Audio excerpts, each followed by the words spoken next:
1958, avant impôt, c'est à ça qu'on doit pouvoir s'attendre après avoir roulé 10 ans. Pas beaucoup plus, malheureusement. Continue la visite. 13,69 la base. Ce qui est intéressant aussi, c'est là, c'est la date d'entrée, le 1er septembre 2013. Donc voilà ce que touche un conducteur-receveur après 10 ans d'ancienneté avec un mois plus ou moins complet. Une petite absence ici, là. 6,85 €, quand même relativement complet. Alors, quelque chose qui va changer aussi au 1er janvier, c'est qu'il y aura une nouvelle augmentation de 4,3% sur le taux horaire.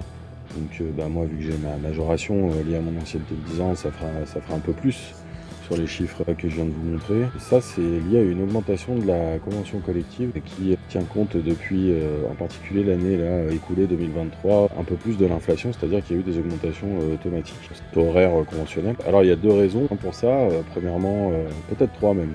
Premièrement, la pénurie de conducteurs. C'est plusieurs milliers de conducteurs qui manquent à l'échelle du pays.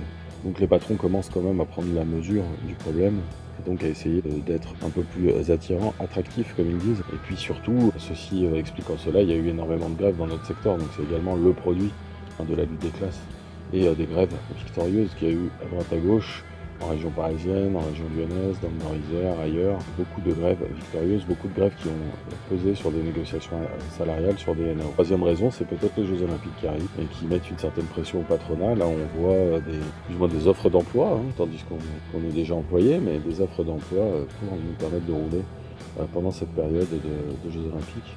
Là aussi, on a l'impression que les patrons mettent la main au portefeuille. Et là, ça va être la période qui s'ouvre des NAO.